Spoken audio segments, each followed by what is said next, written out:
चार की घंटी जैसे ही बजे हर बड़ी खबर रफ्तार पकड़े, क्योंकि हम लाए हैं चार ऐसी दमदार खबर हमारे खास शो चार के चक्रव्यूह में।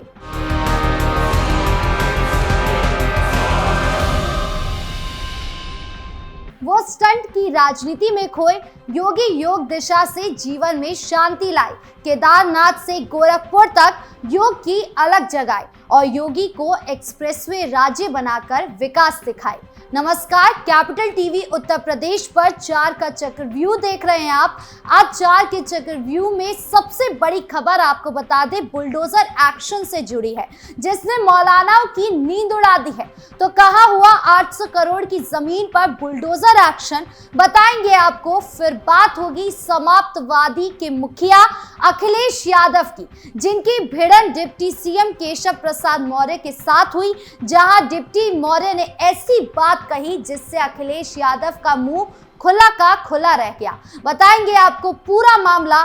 फिर बात होगी सपा नेता की, जिन्होंने आपातकाल के 50 साल पूरे होने पर बड़ी बात कही। और आखिर में बात होगी सुभाषपा प्रमुख ओपी राजभर की, जिन्होंने अब्बास अंसारी को लेकर फिर योगी सरकार पर सवाल उठाए।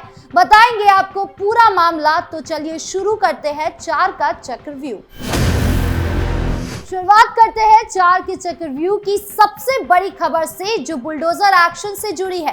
दरअसल गाजियाबाद के इंदिरापुरम क्षेत्र स्थित कनावनी गांव में गाजियाबाद विकास प्राधिकरण यानी जीडीए ने बड़ी कार्यवाही करते हुए करोड़ों रुपए मूल्य की लगभग 10 हेक्टेयर सरकारी जमीन को अवैध कब्जे से मुक्त कराया।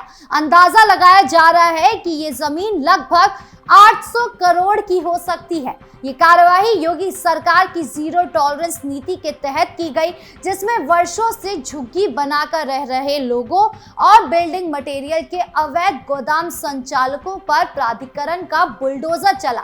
परिवर्तन जोन 6 के प्रभारी आलोक रंजन ने बताया कि ये जीडीए का अधिग्रहित जमीन है।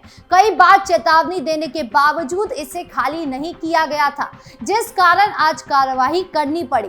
बता दें कि करीब 10 हेक्टेयर जमीन को कब्जा मुक्त कराया गया, जिस पर अब प्राधिकरण का पूर्ण नियंत्रण स्थापित हो गया है। ये जमीन शहर के प्राइम लोकेशन में आती है, जिसकी कीमत करोड़ों रुपए की है। ऐसे में ये कार्यवाही न केवल भूमाफियाओं और अतिक्रमणकारियों के लिए कड़ा संदेश है, बल्कि ये भी दर्शाता है कि योगी सरकार के बुलडोजर एक्शन का असर जमीनी स्तर पर साफ दिख रहा है। तो वही बता दें कि बुलडोजर एक्शन न केवल गाजियाबाद में बल्कि अलग अलग जिलों में भी देखने को मिला है। कहीं अवैध मस्जिद ढहाया जा रहा है, तो कहीं अवैध जमीन पर बुलडोजर चल रहा है। ऐसे में एक तरफ जहां योगी सरकार की सराहना हो रही है, तो वहीं दूसरी तरफ समाजवादी पार्टी के मुखिया अखिलेश यादव को सवालों के कटघरे में भी लिया जा रहा है, क्योंकि ये जितने भी बुलडोजर आज की डेट में या योगी राज में चल रहे हैं, ये अखिलेश यादव की देन है, क्योंकि अखिलेश यादव ने अतिक्रमणकारियों और माफियाओं की खुली छूट दी थी कि वह कहीं भी जाकर जमीन कब्जा कर सकते हैं, जिसका नतीजा है कि योगी राज का बुलडोजर या योगी सरकार में बुलडोजर धड़ाधड़ चल रहा है और अखिलेश यादव मुंह छुपाए घूम रहे हैं। बढ़ते अगली खबर की ओर, जो सपा प्रमुख अखिलेश यादव और डिप्टी सीएम केशव प्रसाद मौर्य से जुड़ी है। दरअसल समाजवादी पार्टी के अध्यक्ष और उत्तर प्रदेश के पूर्व मुख्यमंत्री अखिलेश यादव ने आरोप लगाया है कि बीजेपी सरकार द्वारा हर असंवैधानिक काम का समर्थन किए जाने की वजह से प्रभुत्ववादी और वर्चस्ववादी तत्वों के हौसले बुलंद हैं। उन्होंने राज्य की भारतीय जनता पार्टी सरकार को हार्टलेस यानी कि बेरहम और अलोकतांत्रिक करार दिया है। यादव ने कहा कि पार्टी मुख्यालय में संवाददाताओं से बातचीत के दौरान दावा किया गया कि ये सब इसलिए हो रहा है क्योंकि 2500 लोग ही इस सरकार को चला रहे हैं। सपा प्रमुख ने इटावा में यादव समाज के कथावाचक का सिर मुंडवाकर अपमानित किए जाने की घटना का जिक्र करते हुए कहा कि दरअसल सरकार का जो मिजाज होता है, समाज की शक्तियों का संचालन भी उसी दृष्टि में होता है। उनके इस बयान पर उत्तर प्रदेश के डिप्टी सीएम केशव प्रसाद मौर्य ने प्रतिक्रिया दी। उन्होंने 35 साल पुरानी घटना का जिक्र कर सपा चीफ पर निशाना साधा। सोशल मीडिया साइट एक्स पर डिप्टी सीएम ने लिखा कि जिस जिन लोगों ने व्यासपीठ पर विराजमान आचार्य का अपमान किया, उनके खिलाफ कानूनी कार्रवाई की जा रही है। परंतु 1990 में श्री राम का नाम लिया तो सपा सरकार ने राम भक्तों पर गोलियां चलवाई। कांवड़ यात्रा में शिव भक्तों के भजन कीर्तन तक रोक लगा दिए गए। तब न राम भक्ति याद आई, न श्रद्धा की कद्र। आज श्री भगवत कथा पर दिखावा कर रहे हैं। केशव ने लिखा कि अखिलेश यादव समाज को बांटकर वोट बैंक की राजनीति कर रहे हैं।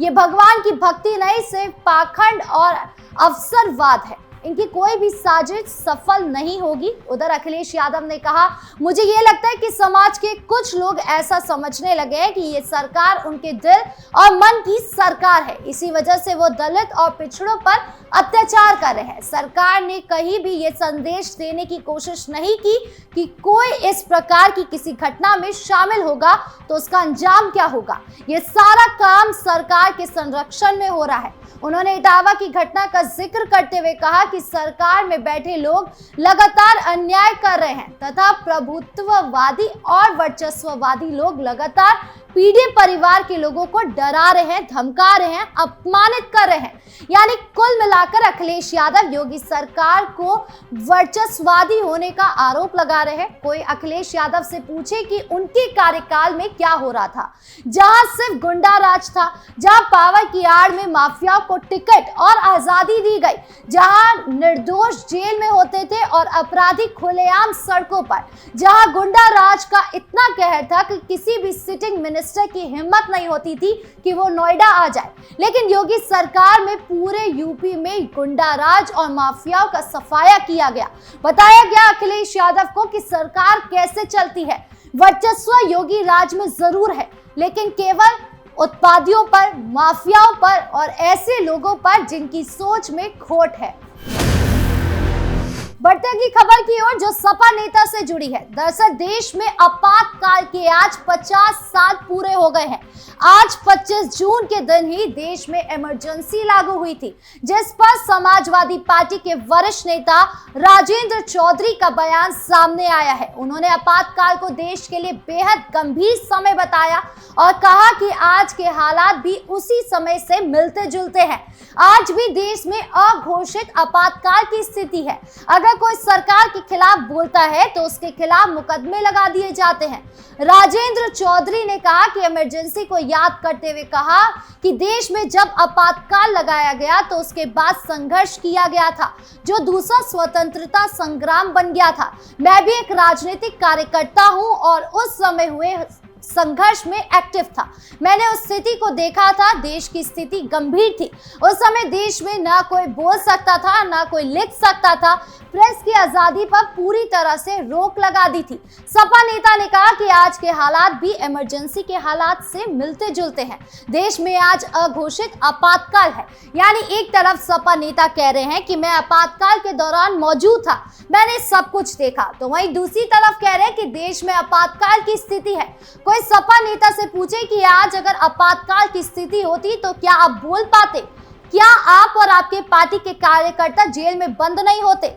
सवाल कांग्रेस से पूछने की बजाय आप योगी सरकार से पूछ रहे हैं। सोचिए, समाजवादी पार्टी को कांग्रेस पार्टी के लगाए आपातकाल से दिक्कत है, लेकिन उनके साथ गठबंधन करने से नहीं। उल्टा वो योगी सरकार पर निशाना बना रहे हैं कि यानी सीधा कहूं तो आपातकाल सपा नेता की सोच में है, जो वो सही और गलत का फैसला नहीं कर पा रहे हैं। खैर, अब योगी सरकार की ओर से इस बयान पर क्या कुछ पलटवार आता है, ये देखने वाली बात होगी। बढ़ते 4 के चक्रव्यूह की आखिरी खबर की ओर, जो ओपी राजभर से जुड़ी है। दरअसल उत्तर प्रदेश सरकार में कैबिनेट मंत्री और सुभाषपा चीफ ओम प्रकाश राजभर ने मंगलवार को गाजीपुर में मऊ सदर से पूर्व विधायक अब्बास अंसारी की विधायकी खत्म होने के सवाल पर उन्होंने कहा, ये कोर्ट का मामला है। हम 17 और 22 में लड़े हैं, 27 में भी लड़ेंगे। बता दें कि वो मुख्यमंत्री योगी आदित्यनाथ की विकास परियोजना की समीक्षा बैठक में भाग लेने गाजीपुर पहुंचे थे। इस दौरान उन्होंने जिले के विकास से जुड़ी कई मांगे मुख्यमंत्री के समक्ष रखने की बात कही। तो वहीं दूसरी तरफ सपा अध्यक्ष अखिलेश यादव के पीडीए यानी पिछड़ा दलित अल्पसंख्यक वाले बयान पर तीखा पलटवार करते हुए उन्होंने कहा, इनको अगर नकल करनी थी तो मायावती जी की करनी चाहिए थी। आज पीडीए की बात कर रहे हैं तो बता दें कि जब सरकार में थे तब क्या किया। आज कह रहे मुस्लिम सीएम बनाएंगे तो अभी घोषणा करें। सच्चाई ये है कि पीडीए इनके लिए केवल वोट लेने का जरिया है।